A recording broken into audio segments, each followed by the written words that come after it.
Om Asmatgurubhyo Namaha. Krishno Rakshatu no Jagatraya Guruhu. Krishnam Namasyamyaham. Krishne Namarasitravô Vinihataha. Krishnaya Tasmai Namaha. Krishna Deva Samuthitam Jagadidam. Krishnasya Dasosmyaham.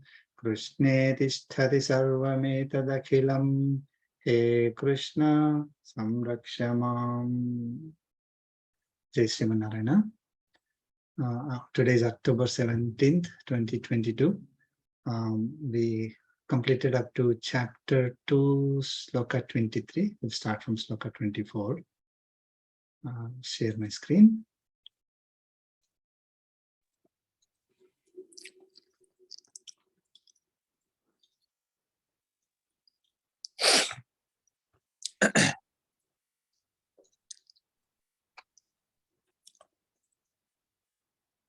We can see Sloka 24. Yes, Sunday. That's it. Okay.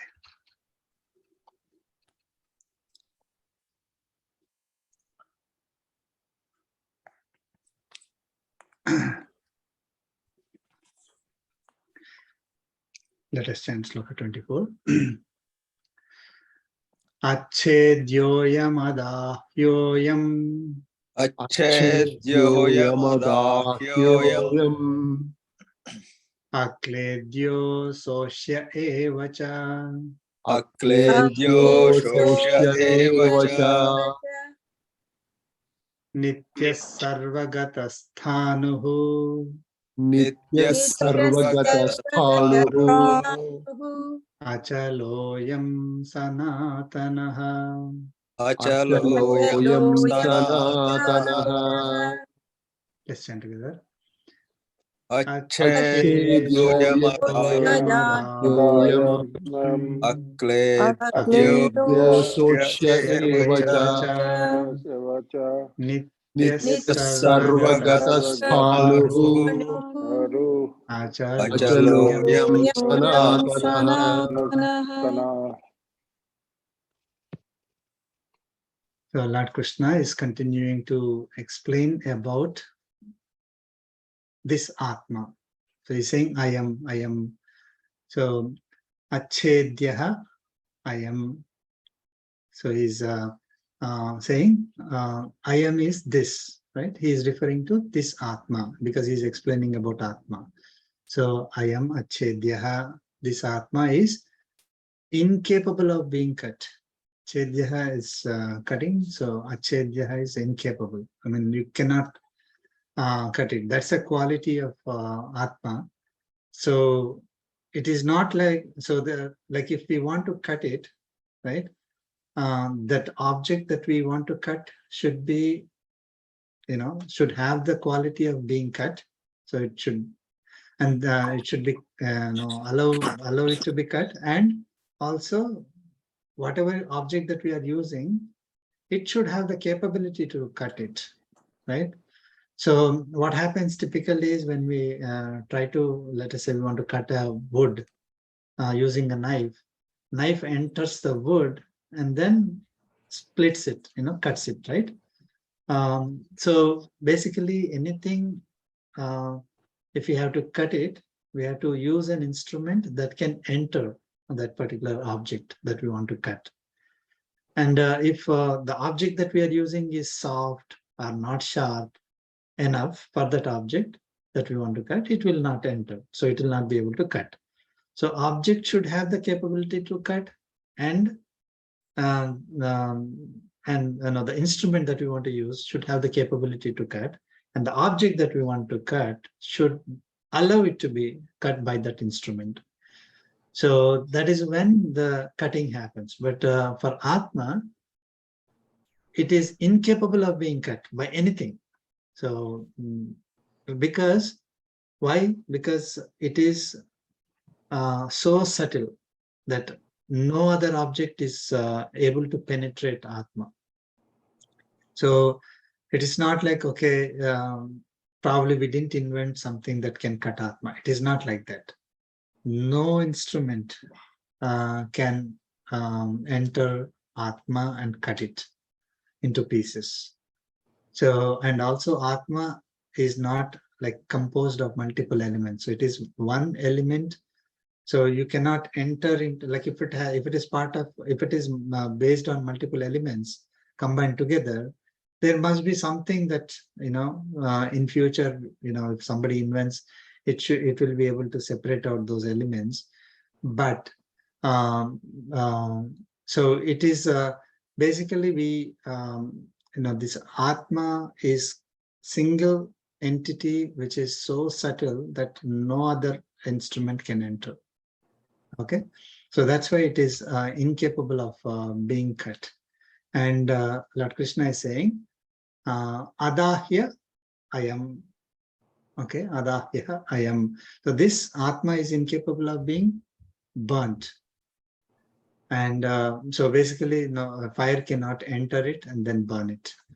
And he's saying, I am Akledyaha. This Atma is incapable of being soaked by any liquid. Typically, we think of water, right? So it cannot be soaked by water. Again, water particles need to enter a particular object to make it wet, right? So, but water particles cannot enter because this Atma is so subtle, so small, that even the water particles cannot enter. So it cannot be soaked. And then he's saying, I am asosyaha evacha. So it is incapable of being dried also. So you cannot dry it. Means you cannot, heat it and make it dry. You cannot, or put it in wind. Typically when you put it in wind, then wind blows over it, then it dries, right? So even wind particles cannot enter it. So no material object can enter it. Typically we think of the instruments that cut. They are made of, the earth element, right? So earth elements cannot enter it, fire elements cannot enter it, water elements cannot enter it, and air elements cannot enter it. So basically nothing can enter it.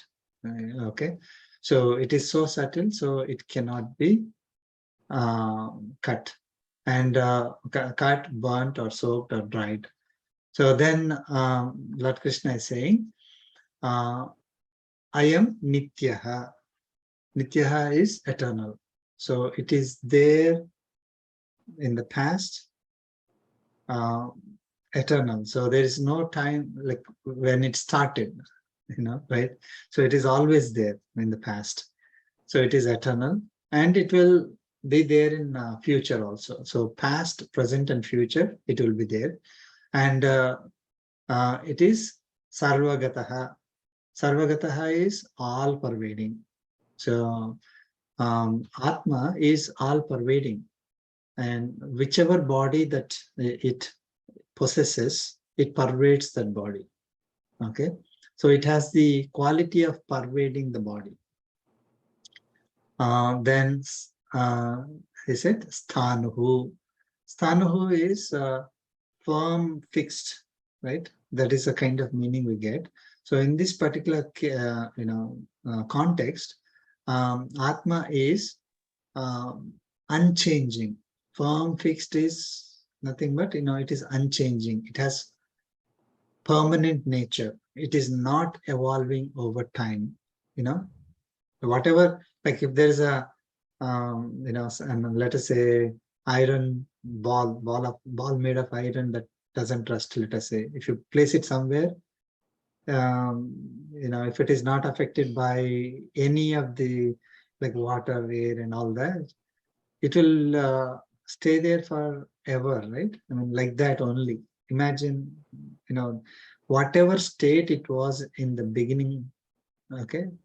Again, there is no such thing called beginning. Let us take 1 billion years ago.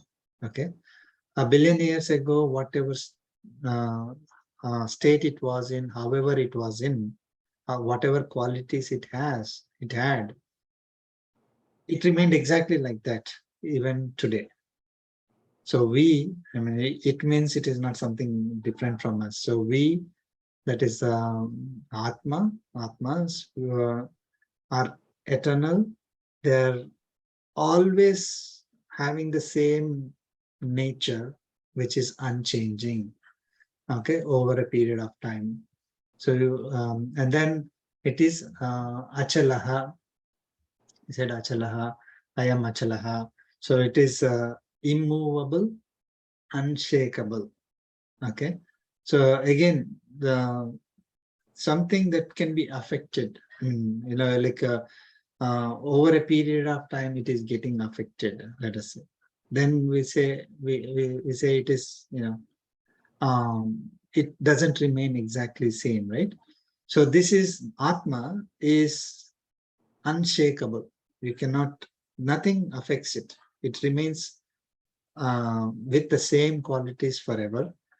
Then Sanatanaha is timeless, ageless, ancient. It is not like it's old. And that is not the definition, but it is timeless. So Sanatana Dharma, they call it. We can't say it started at a particular time. Okay, so it is timeless. Okay, so all these are the qualities. Achedyaha, Adahyaha, Akledyaha, Asosyaha, Nityaha, Sarvagataha, Sthanuhu, Achalaha, Sanatanaha. So these are all the qualities of Atma or characteristics of Atma. You can see that it is totally different from whatever materialistic world that we know, materialistic objects, entities that we know, right? So that's why, very clearly explained here about ourselves. We are Achedyaha, Adahyaha, Akledyaha, Asosyaha, Nityaha, Sarvagataha, Sthanuhu, Achalaha, Sanatanaha. Okay, and Lord Krishna is going to explain more in the coming slokas. And any questions? Again, we need to remember that it is us, Lord Krishna is talking about, not something different from us. All of us, and all of us have the same qualities. Okay, even though we are occupying different bodies, all of us as human beings, we have the same qualities, and all the Atmas that are pervading all these beings in this universe have the same qualities. Okay, an Atma that was in that let us say in a body of COVID virus had the same qualities as us. Hard to imagine, right? So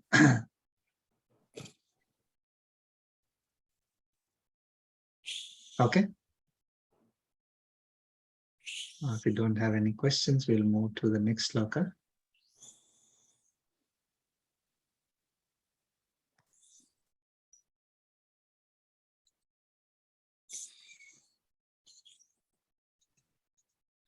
Can you see sloka 25? Yes, sir. We can see it. Sharing. Okay.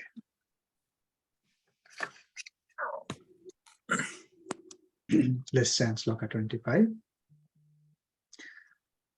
Avyaktoyam achintyoyam avikaryoyamuchyate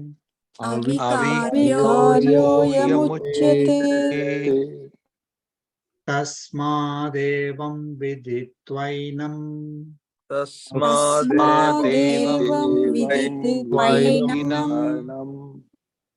nanusochitumarhasi.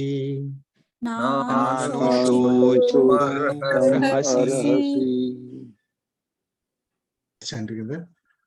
Avyaktoyamachintyoyam avikaryoyamuchyate Tasmadevam Vidinam Nanushoshitumarharsi. Okay. So Lord Krishna is continuing to explain about Atma, about ourselves. Avyaktaha, I am. So I am is coming several times again. So I am is this Atma is avyaktaha. Avyaktaha is beyond perception. Yeah. Vyakta is manifestation. Avyakta is unmanifested, is what is typical translations, right? So it is little bit confusing. What is this? Unmanifested, manifested, and all that. So basically, when we look at the other rest of the sloka, it becomes clear. That's why we need to understand things in the context. It makes it easy. So if you take the word by itself, then it is confusing. So it is avyaktaha is beyond perception by our senses. So basically what happens, like when how do we say something is manifested? Something is appearing, something is existing, present, right? How do we say? I mean, I'm able to see this computer. How am I able to say that? One of the senses, right? Senses. One of the senses feel that. Yeah. Right. Yeah. So my senses are able to perceive it. Okay.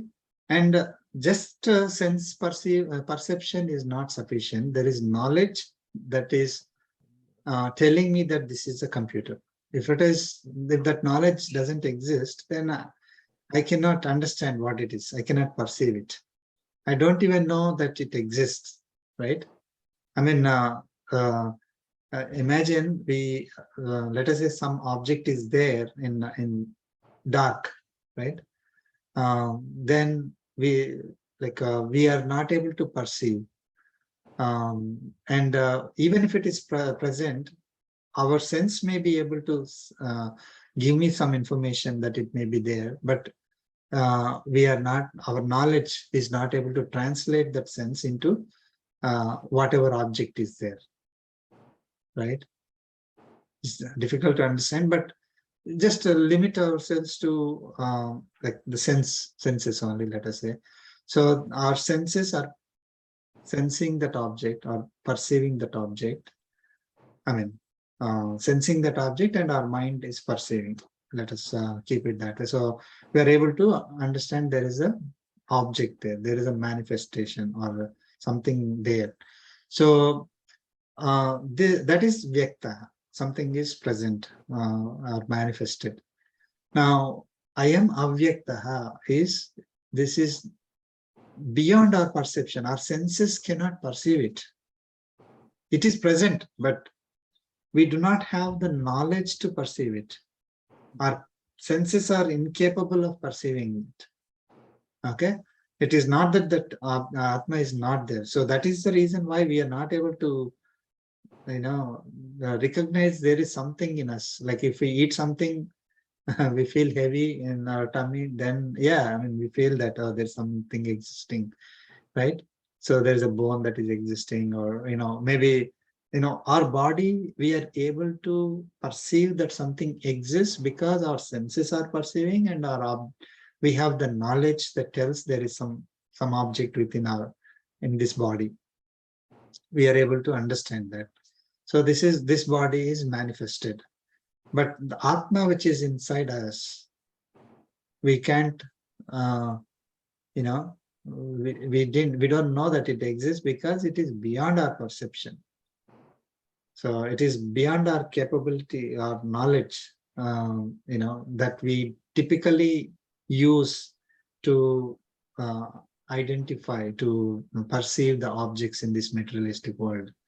So that knowledge which is there with us, which is used to perceive objects in this world, cannot be used to perceive Atma within us. So, I mean, it would be futile exercise if somebody tries to say, okay, I'm able to see something, why can't I see Atma? You're able to see something because you have a sense that can see and you have knowledge that can recognize that object. Now, your senses are incapable of perception, and the knowledge to translate, even if that something is there, you don't have that knowledge to perceive it, right? I mean, the knowledge that is used to perceive the physical objects is not appropriate or applicable for Atma. So that's why we are not able to perceive. So it is avyaktaha. Lord Krishna is saying it is avyaktaha. And he's saying, I am achintyaha. It is beyond our imagination. We cannot even conceive. It is inconceivable by our manas. Okay, so typically we imagine, we can imagine things. Imagine a house. Imagine how a particular object will look like. We can always have imagination. We can imagine certain kind of pleasures or pains also, need not be physical objects. Those are, our manas is able to imagine that. But this Atma is beyond our imagination. It is inconceivable by the manas, which is tuned to perceive the objects and in this materialistic world. So that's why we are not able to imagine, right? I mean, it's beyond our imagination. I am avikaryaha uchyate, and this is said to be beyond avikaryaha. Vikara means modification. Okay, so changing of forms, and avikaryaha is beyond modification. How do you modify stuff typically? Like when I'm building this cell phone, or I converted the wood into this table. We are using our karmendriyas, right? We are able to use karmendriya and modify it. So I am avikaryaha means this is beyond modification by karmendriyas. Typically so Lord Krishna here is saying that we cannot perceive it with our senses, we cannot imagine with our manas, okay, and we cannot modify it with our indriyas. So our body is incapable of doing any of the stuff that we can do in the physical world, the materialistic world. We cannot do that to Atma. Yeah, Okay. I have a question. Sure. The way you explained, or Bhagavan explained, that this is avyaktam, right? Atma. It's beyond all senses, or all koshas, even beyond the Jnanamaya kosha and everything.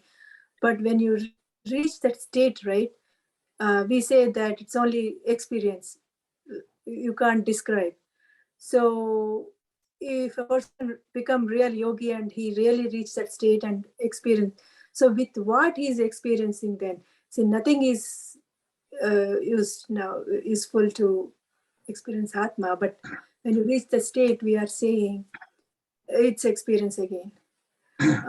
All koshas are eliminated and all that, right? I mean, yeah. So we should not try to use the senses to experience Atma, our senses, or try to see or hear or touch, smell. So it's useless to experience it. We cannot simply sit and then imagine it, because it is beyond our imagination.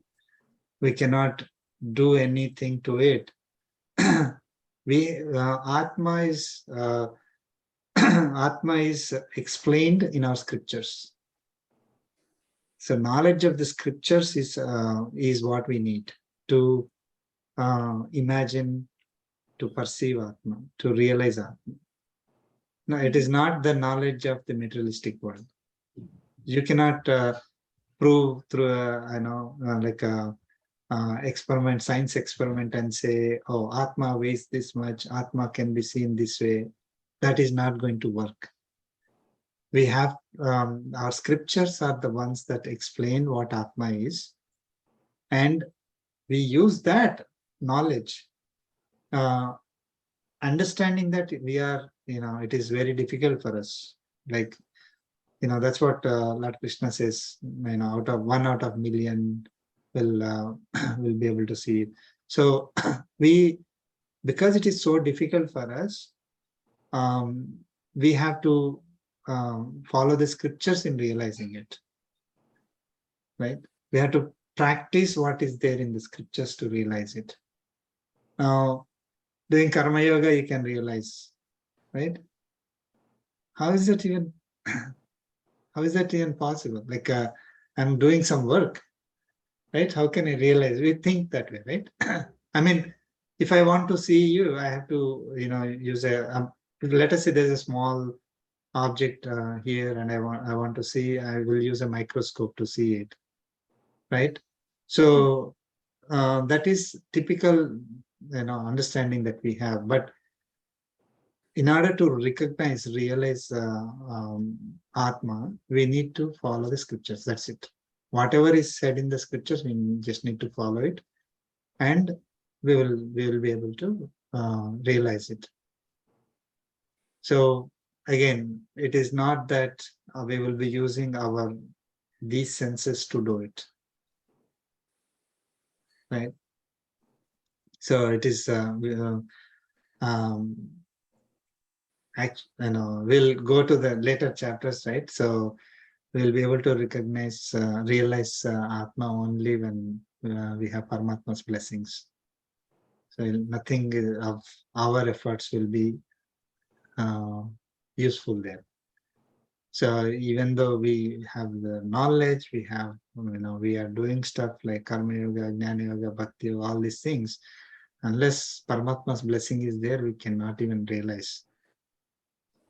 So it would be a futile exercise to simply not believe in Paramatma, who is the one who is going to bless us, and do any other activity that saying that, oh, this will give me, then we are using, I mean, we are not completely using the knowledge that is there in the scriptures. Lord Krishna very clearly said how we can realize. So we just have to follow it. But I don't want to follow it, and I want to realize Atma and realize Paramatma is not going to happen. Because it is difficult by doing it by ourselves. Not even difficult, it's impossible. We may think that we are going there, but we are not. Probably It could be some experience. It could be some experience which is, we think, oh, maybe I realized Atma, but it could not be. It need not be. Right? Unless Paramatma's blessing is there, we don't realize. I mean, next sloka it comes. Lord Krishna explains about Atma and its perception. Yeah, it's a good question. So yes, we can perceive it, okay, but not with our senses, with our body. With our body, in the sense, I mean, it's not like we have to go out of the body to perceive. I'm not saying that, but the elements of our body by themselves are not sufficient. The sense, the Jnanendriyas, Karmendriyas, Manas, the 11 senses that we have, cannot see it. So the knowledge of knowledge that is in scriptures and blessing of Acharya and Paramatma is the only way you can perceive Atma.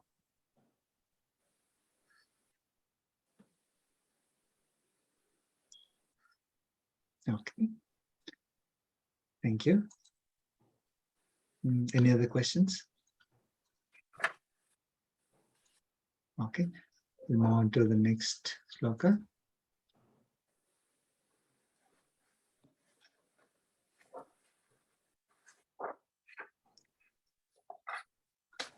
Can you see sloka 26? Yes, Sandy, we can say. Yep. Okay, let's end. Atha chainam nityajatam Atha chainam nityajatam nityam va manyase mrutam nityam manyase mrutam mrutam tathapi tvam mahabaho tathapi tvam mahabaho Aho naivam sochitumarhasi. naivam Naivam shotumarhasi. Marhashi Let's chant together. Atha Atha chainam chainam Nityajatam nityam va Manyase Mrutam tathapi mahabaho naivam shotumarhasi. Arhasi.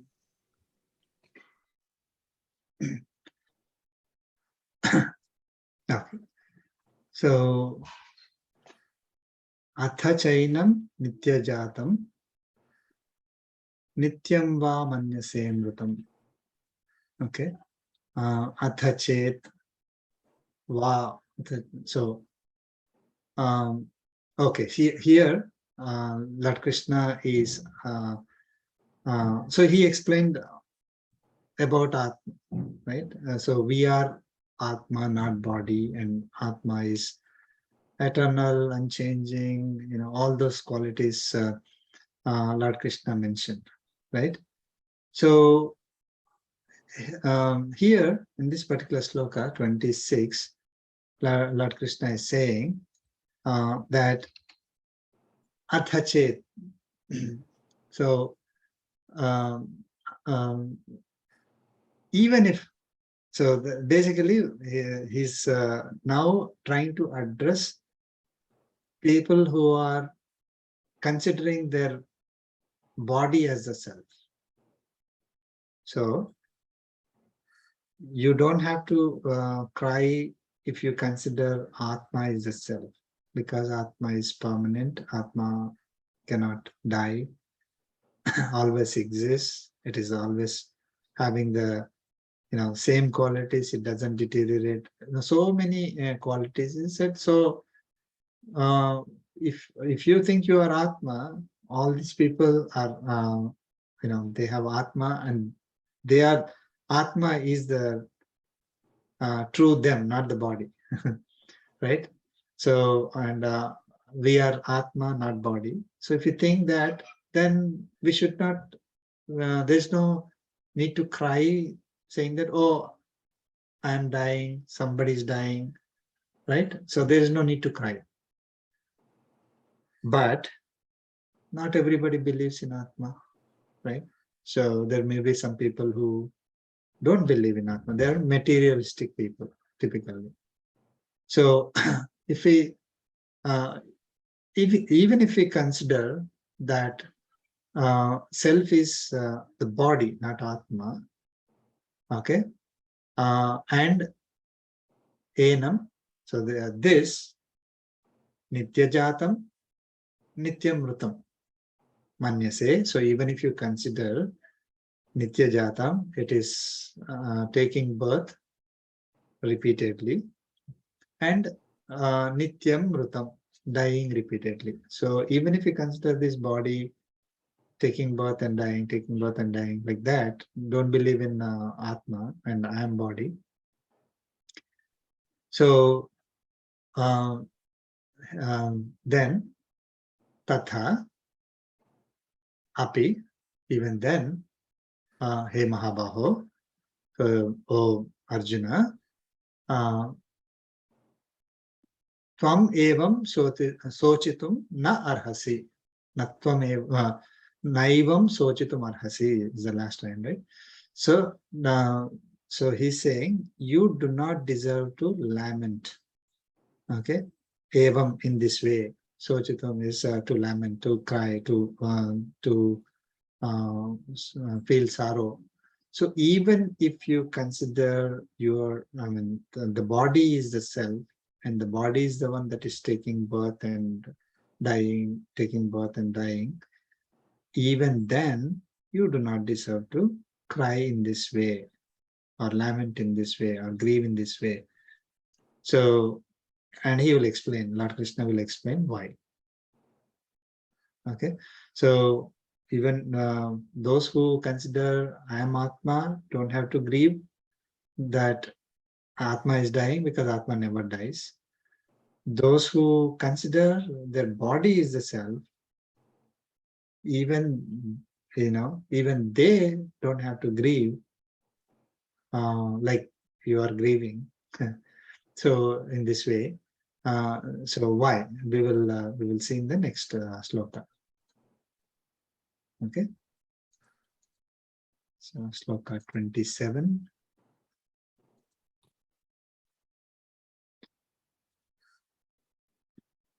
Yeah, we can see it.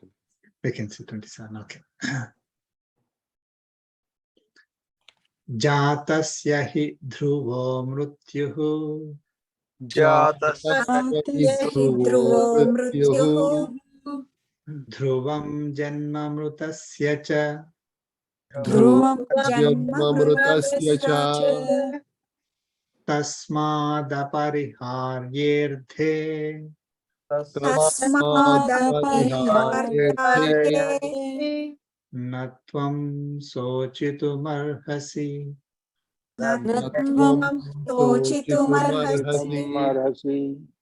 Let's chant together. Jatasya Jatasya dhruvo mrityuh Dhruva dhruvam dhruvam janma mritasya cha tasmadapariharyerthe Arthe natvam Natvam sochitumarhasi. Marhasi. Okay. So Lord Krishna is saying, Jatasya hi dhruvaha mrityuhu. So Jatasya, of the one who is born, okay, or for the one who took birth, mrityuhu dhruvaha, death is certain, right? I mean, everybody knows. And then dhruvam janma mrutasya cha, and birth is certain for the one who died, right? So tasmat apariharye arthe natvam sochitum arhasi. So Lord Krishna is saying, therefore, tasmat, therefore, tvam sochitum narhasi, you do not deserve to lament, because it is unavoidable. So he explained it. So one who took birth will always die. I mean, that death is certain for the one who took birth, and birth is certain for the one who died. So which is unavoidable. This cycle is unavoidable. So when something is unavoidable, then why lament or grieve about it, right? So we do not deserve to cry, lament about something that is unavoidable, right? So sun rises in the morning, right? For example, a very simple example, and sun sets in the evening. So will somebody start crying that, oh, sun is going down, sun is going down? All right, it's unavoidable. So cry, as soon as 7 o'clock or 7:30, whenever the sun goes down, start crying, and then cry all the way to morning when the sun rises. It is meaningless, useless, right? Because it is unavoidable. You don't cry for, because sun is going up. We don't like sun to go down, but we don't cry about it, right? So, so that's what Lord Krishna is saying. Because it is unavoidable for the body, birth and death are certain, unavoidable. Why cry for something that is unavoidable? Sir, Arjuna is sad because he doesn't want to kill him, right? I know if someone dies natural death, that's a different thing, right? He's sad because he need to kill them, right? And Yeah. let them die, right? He's sad because he need to kill them. Sorry, it is he's sad because they are going to die. Of course, when he kills them, they are going to die, right? Yeah. So he doesn't want them to die, right?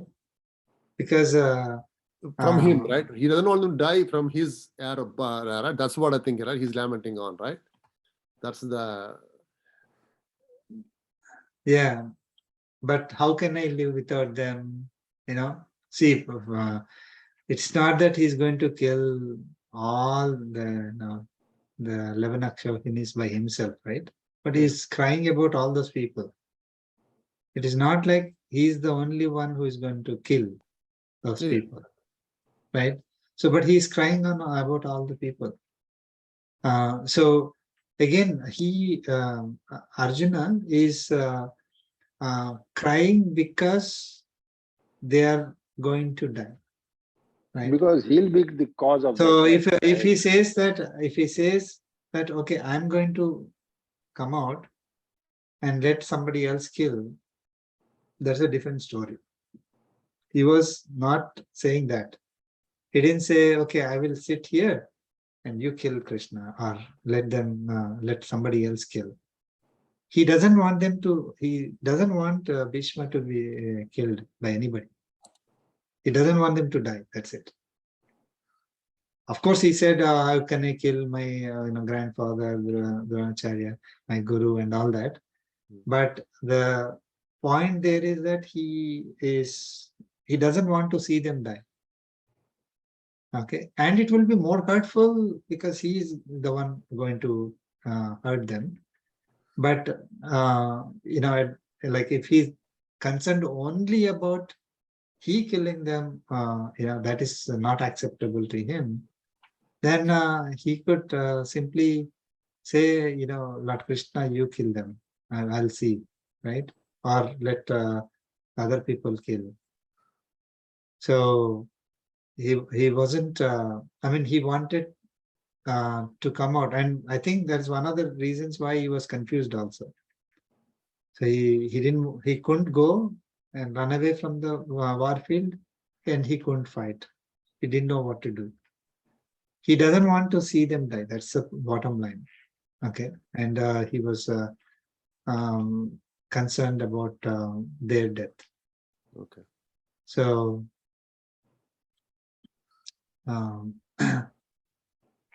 he forgot that to a certain no one wants their loved ones to pass away, right? Yeah. Doesn't matter however it happens. So he kind of wishing that, oh, if I don't fight, maybe they'll be there forever. Okay, but it is certain they're going to die. So whether you fight or not, they are going to die. That's what Lord Krishna is going to show later. All right. Later, he's going to explain it later. So you are just an instrument. You just have to fight, and they are going to die anyway. So, but here he's saying, like if there is a materialistic person who does not believe that Atma is a self, they believe only in body, and they start crying that the body is going to die, the body is going to change, going to become old. It is useless. It does, because it is unavoidable. Yeah. So you should, even a materialistic person should not cry about the death of the body, as it is unavoidable. Okay, sir. In this slok, uh, is there some sort of a controversial interpretation of a birth and rebirth in this one? That will be born and reborn again, is there this concept of rebirth, that a person dies, then he'll be reborn again? So, yeah, it's a good question, right? So, here it is not like the person does not believe in Atma concept at all. Okay. So there is no concept of the same person getting rebirth, because there is no Atma there, right? So they are only looking at the person as a body. That's a body. Now, why that birth came into picture? Like birth is certain for one who died. Okay. Here, what is the death? Who is getting the death? It's the body, right? Body, right? So body, what is that body made of? All the tattvas, Where body is made of Fire. materialistic nature. Simply, it's made of panchabhutas, right?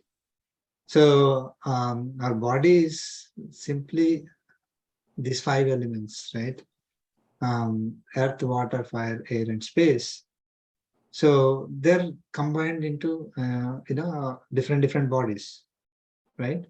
So when a body dies, those elements are not disappearing by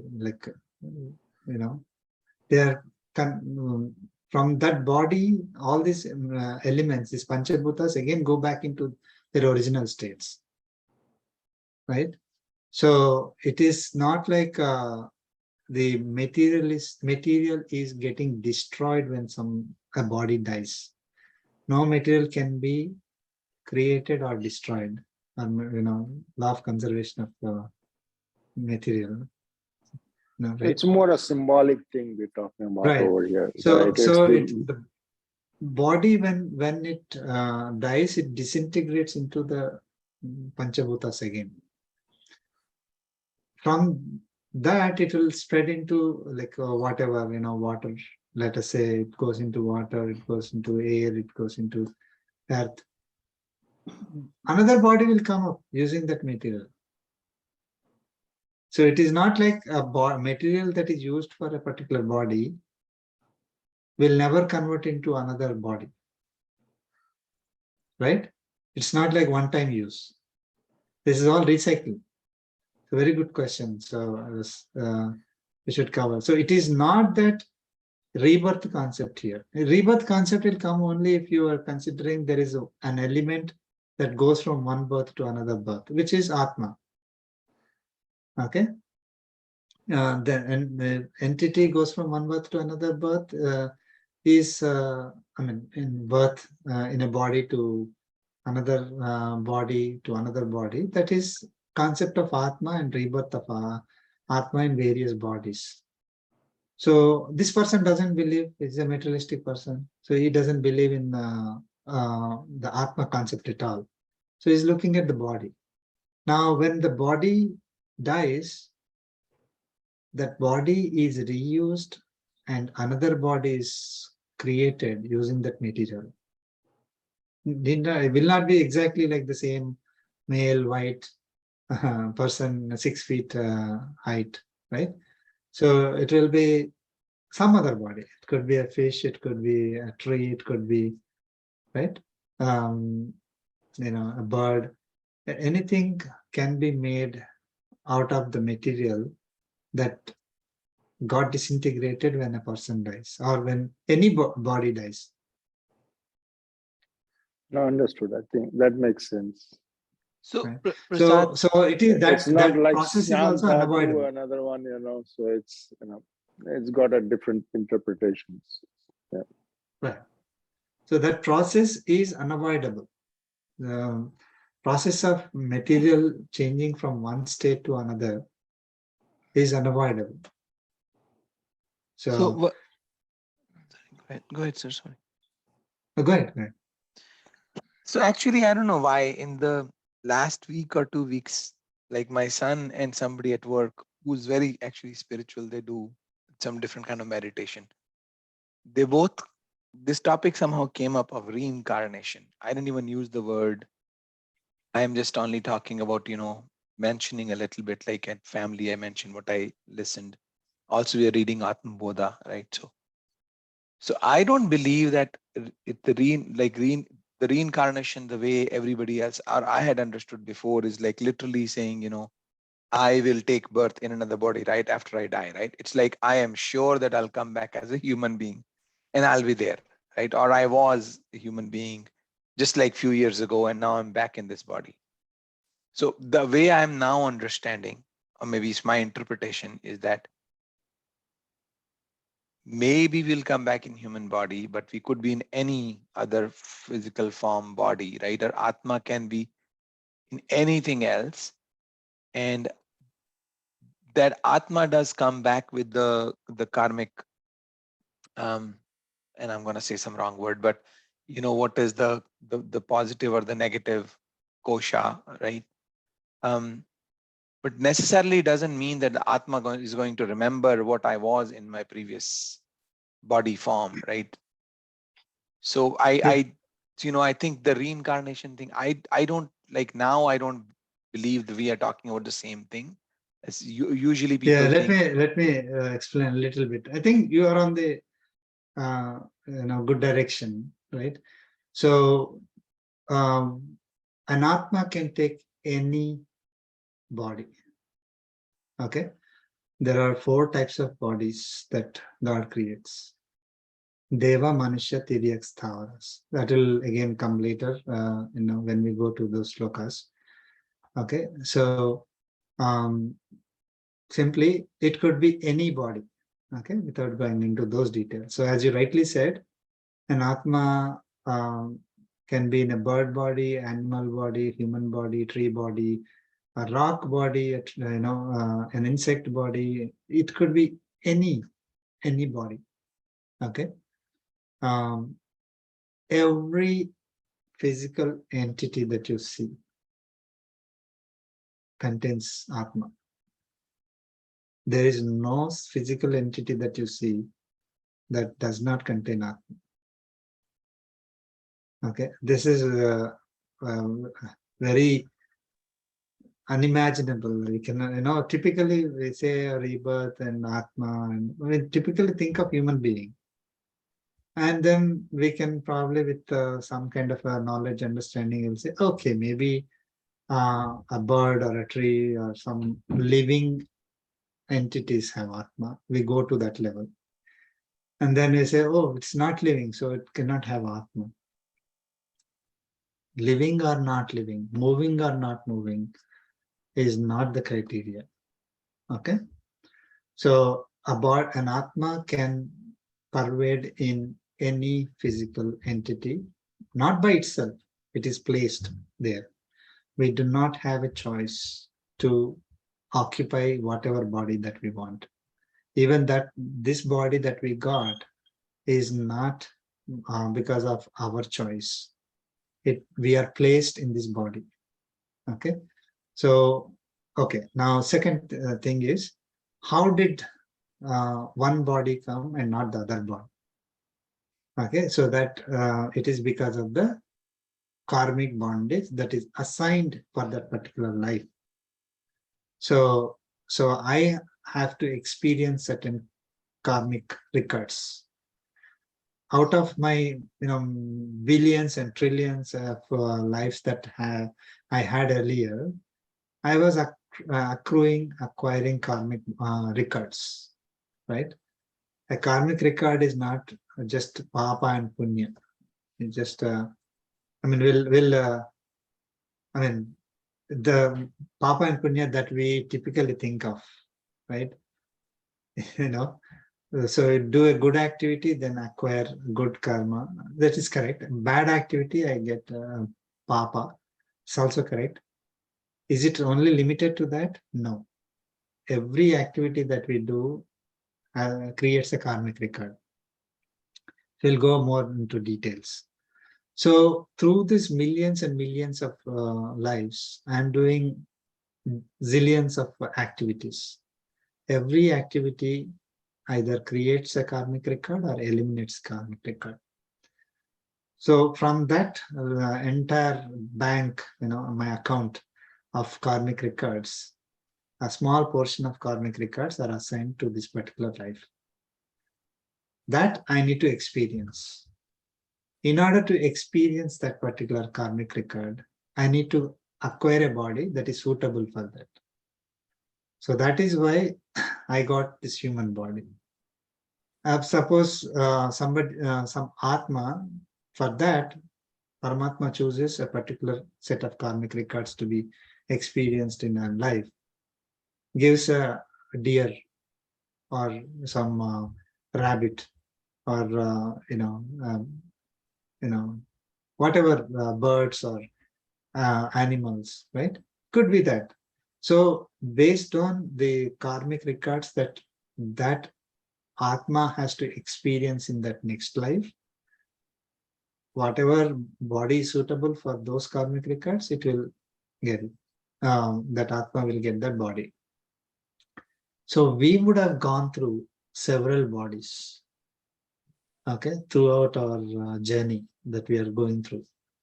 Like us, all of you, all the beings that we see in this universe are going through. They're all going through that. So now, so far clear? Any? Yeah, Yes, but sir. can we, is it okay if I interrupt, sir? Sure. I understood. I mean, this is all proven. It needs a body, either body, human or any body. So these bodies are like upadhis, right? So Atma needs an upadhi, right? So is there a situation where the Atma will stay its own, like there won't be upadhi or not matching, so that will enter them. So that why there are sometimes it takes longer to get a upadhi for an Atma. Get another body? Mm-hmm. Takes longer to get another body. Is it because it has to have an upadhi, right? Otherwise. So it is not Atma's choice. Yeah. Okay. So it could take whatever time it takes for somebody to decide what karmic bondage that Atma has to experience in the next life. Okay. We don't have to, I mean, there are, it is not possible for us to prove one way or the other, right? See, when you talk about a trillion, okay, a big number, you put another zero, it really doesn't make a difference, right? So arguing on that, oh, there is a zero, and on the big number there's another zero or not, it really is immaterial. We just have to know this is the process. So how long it takes, it is up to Paramatma to decide. We have absolutely no choice. Absolutely no choice. So there are, in our Upanishads, they have explained how, what the process for Atma to take another body, how it happens. And it is explained how long it would take. It is not in the hands of the Atma. So that is first point. Second point is that it is not like somebody is incapable of placing this Atma in a particular body. Yeah. Right? So it is not like Atma is searching for, oh, where should I go? Where should I go? And I can't find a, it's like we always think, oh, I want to get into a train and the train is full. Then I wait for next train. Then it is not like that. It's we don't have a choice. And the second is the person who puts us is not, is not capable of. It's not that he is not capable. He's capable to do whatever he wants. There's nothing like he has to get permission. He has to find another body for us. So, given these two, how long it takes? It takes its own time. Yeah. It doesn't could be instantaneous. It could be. It could take some time. I mean, we are not getting born from thin air. You need to remember that. So when somebody is born, something is born. It is not like from air some Atma suddenly comes and goes into that body. That never happens. Mhm. The body already has Atma in it and it gets activated. So that's why it is, I think we covered it. One moment. So we covered it in detail earlier also. So some of you may be aware. So let us say somebody does test tube baby. Okay, test tube baby. And it is outside and then they create, who created it? Did I place Atma in that? If I placed Atma in it, then I become God, simply. Okay, we did not place Atma in any entity in this world. It is that whatever physical, the material nature that is used as a basis for this body to create, that already has Atma in it. Okay, so where did that come from? That come from, let us say, the male and female bodies. We are eating food. That food also contains Atmas in them. That Atma is going from one body to another body.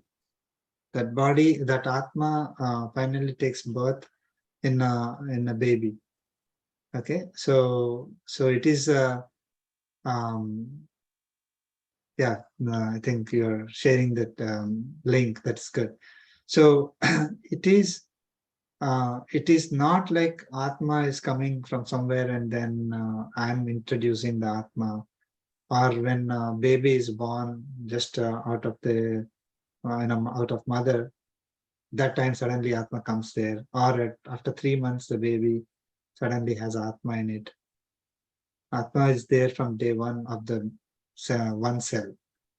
Okay, so so every entity that we see and every physical entity that we see contains Atmas. Now you can see how many trillions of Atmas are in this entire universe. This is like understanding based on our scriptures and understanding between the lines in Bhagavad Gita, right? It's not directly that, oh, there are zillions of Atmas. Later, Lord Krishna says, I take out all the Atmas and I'll take out all the material, mix them and start the creation.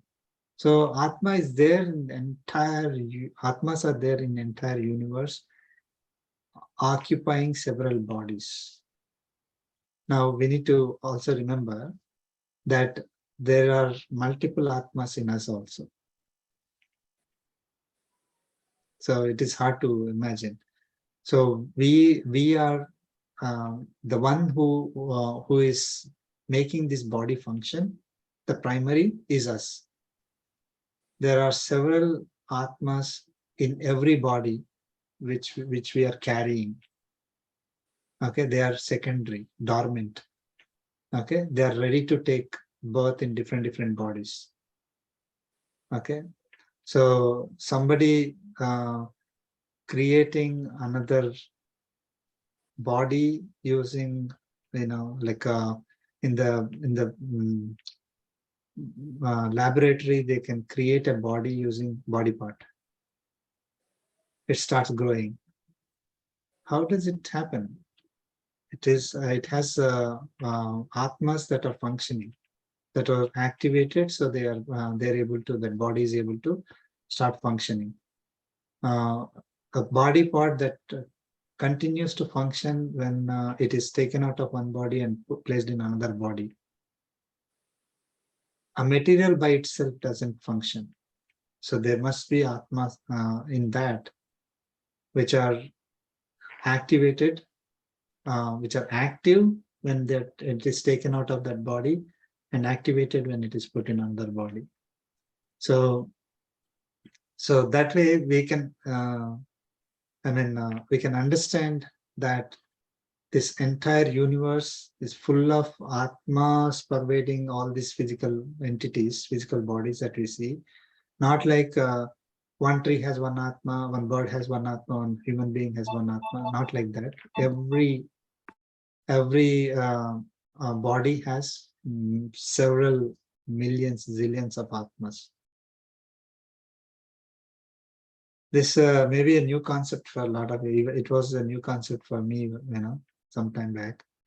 But this is the concept that will explain a lot of physical things that we see in this world. Okay, so right? Any questions on this? I'm sorry, sir. Maybe it may sound funny, but only the Atma leaves the body, right? One Upadhi.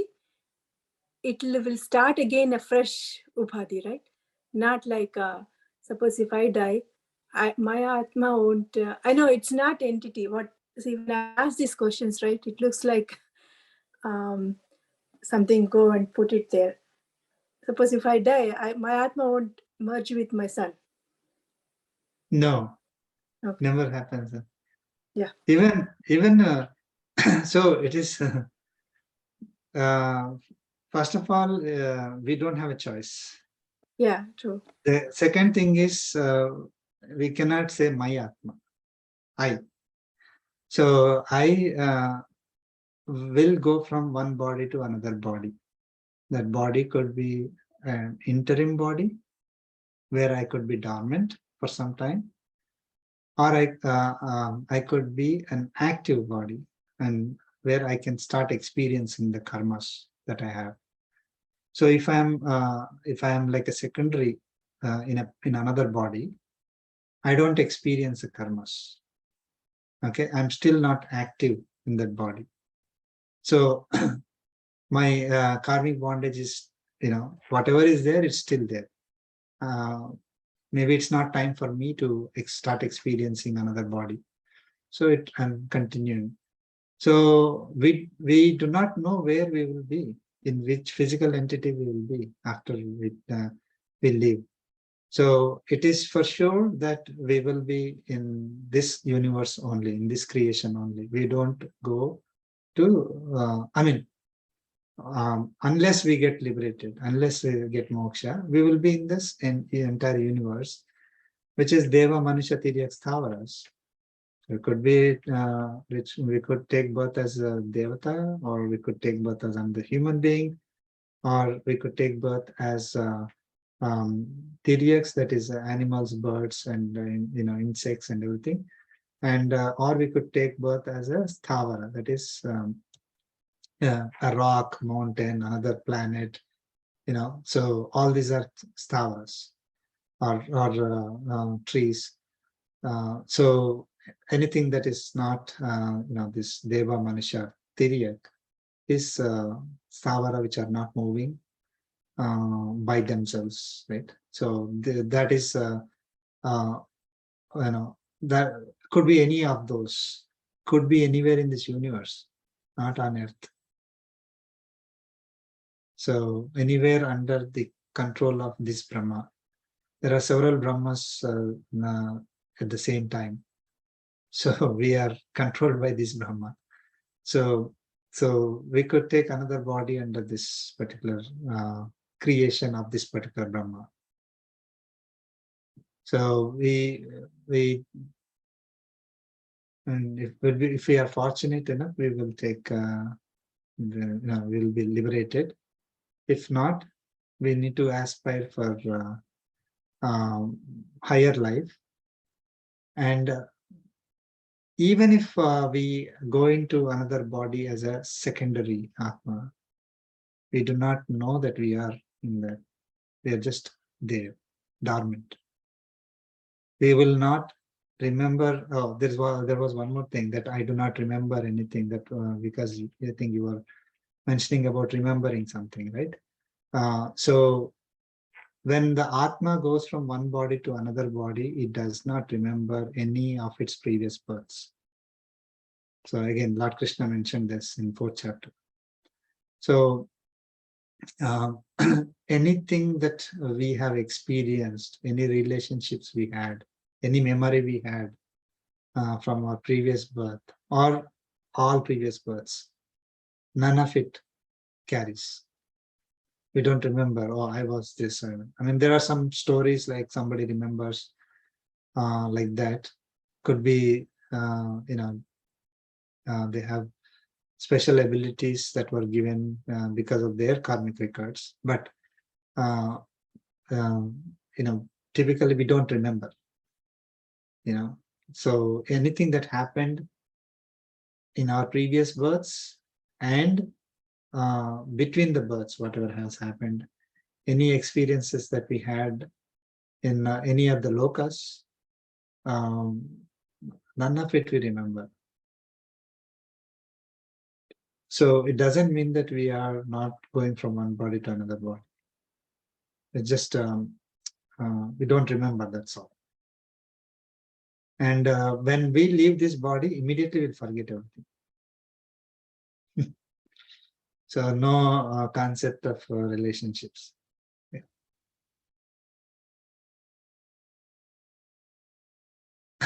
Looks, little sad, but that is what is the reality. We need to remember that none of this is permanent. The bodies are not permanent. Body relationships, possessions, none of it carries from one body to another body. So Atma, only thing that it carries is the karmic records. Sir, I think it's liberating. It's like more than sad. I think it's freeing in a way. Right? It's right. I don't know if it's right thing to say or not, but it's more powerful for this, right? I mean, this is more powerful than the other way around. Yeah. So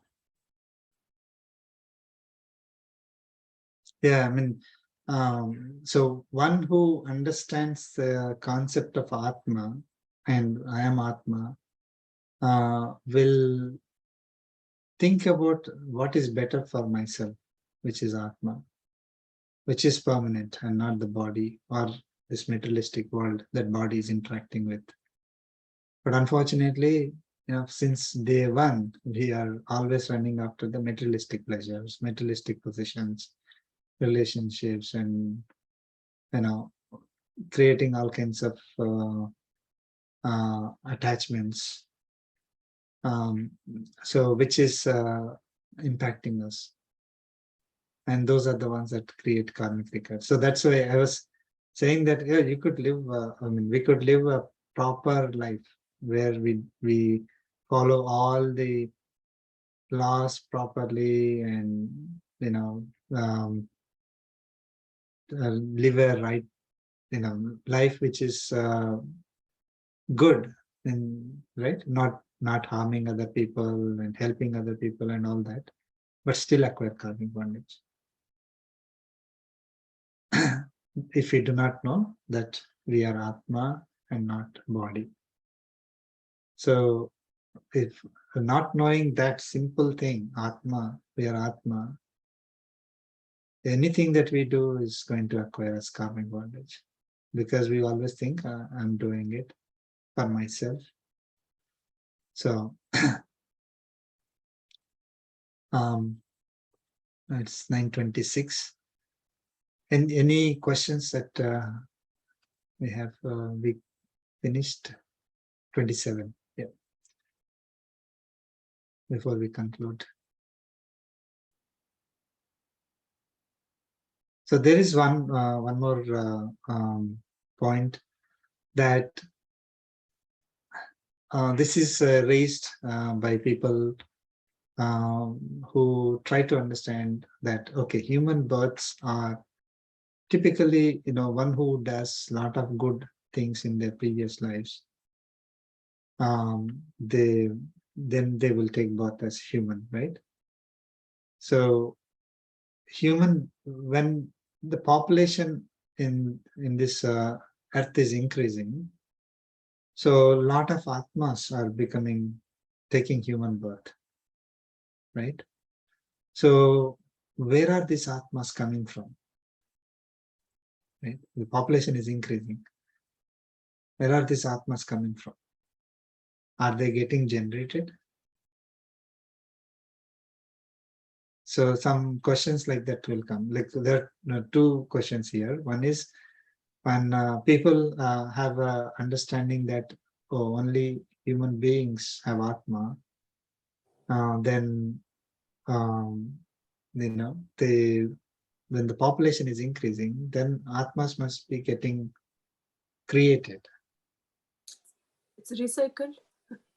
No. So it is, again, Sri Swamiji gave a good example. So if you take a plate and pour water in that plate and then try to tilt from one side to other side, water becomes less this side and more this side.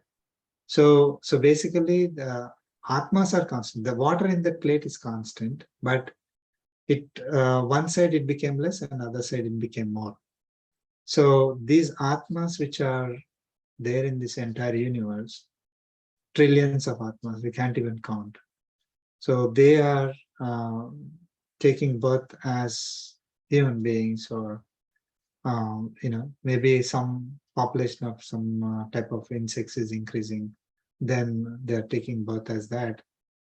Then the population of, see, as I said, right, if the number is so high, you can't even realize that something is decreasing, something is increasing. 7 billion, I don't know, 7 or 8 billion is human beings is so small compared to the number that we cannot count of atmas, right? So when some, like some entity, some bodies are not getting created, but human body is getting created. So we see human population increasing. So definitely there must be some reduction somewhere, but we cannot even see because that is so minute. For us, 7 billion is very high number because every human being requires certain resources to live on. So as the population increases, we feel it. Oh my God! But imagine our body itself has so much bacteria, right? So all that, those are living entities. They all have atmas in them. So there is, bacteria, virus, entire, universe.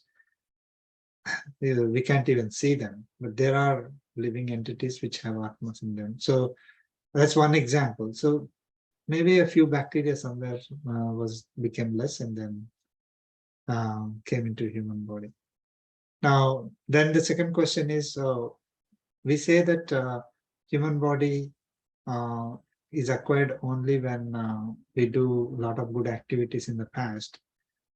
That means if a human population is increasing, that means a lot of atmas have done good activities. If that is the case, why do we call this as Kali Yuga? People are not doing good activities, righteous activities. A lot of crime, a lot of hatred or greed, all these things are there, right? So if then human population must be reducing because these humans are doing a lot of atrocious activities. So then it should go down.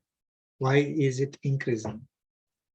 Is again, it is one answer is that karmic bondage going to get very like within this 50-year period. Now, if there are trillions of atmas and then there are trillions of lives each one of them have, then it is possible that at this particular time they all need to be created as humans. That's one answer. Again, that even that small increase is nothing compared to the whole number that we have. Second, so it's not like somebody who is doing some bad activities today is again taking birth again as a human being, even though they do bad activities. It is not. There are, as I said, there are trillions of atmas, so they will, during their life cycle, they are taking birth as human beings. And the one who is doing bad activities is not eligible, let us say, for becoming a human, not taking birth as human. So taking birth as something else. Now, so that is one. Second is, it is also that we are impacting the nature so much that we are eliminating forests, we are eliminating, natural inhabitants, right? So lot of things, right? So then what happens is those birds and animals which were supposed to take birth and experience the bird or animal nature, those karmic experiences, they don't find those bodies anymore. So they're placed in a human body. Even though they are in a human body, they experience like animal. So that's why we see a lot of humans behaving like animals. So even So the mean guy, mean person in this Janma, right? Even though he's very atrocious person, but he still has a human body because somewhere in his trillions of Janmas, he did something good. yeah, Okay. yes. So it is, so that is the first example first reason that I gave. So, so the fact that they're doing the bad activities in this life doesn't mean that they were doing bad in the previous lives. They might have done something good. So they deserve to be, they have the karmic records that are suitable to be experienced as a human being. So they took birth as human being. So that is one. Second, so after taking birth, they're showing the behavior of like an animal, right? So then it is possible that they got the body of a human, but behaving like an animal. Okay, so so that's what we can interpret. So when we eliminate every other possibility of bird or insect or animal to live in this nature, then yes, human population may increase, but the kind of gunas that they would carry from their previous births and the karmic records that they need to experience will make, they'll have a human form, but they will be like behaving like an animal or a bird. So all kinds of problems will happen, right? So yeah, they may not be able to understand like a human being and all that. So they will be behaving like not as a human being.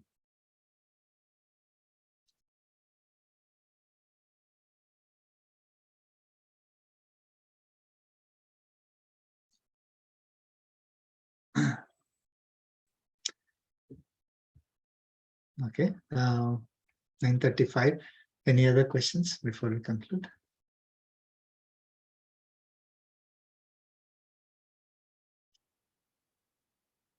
Good discussion. Thank you so much. So I'll Thank you conclude very with the much, sir. conclude with the concluding prayer. Thank you.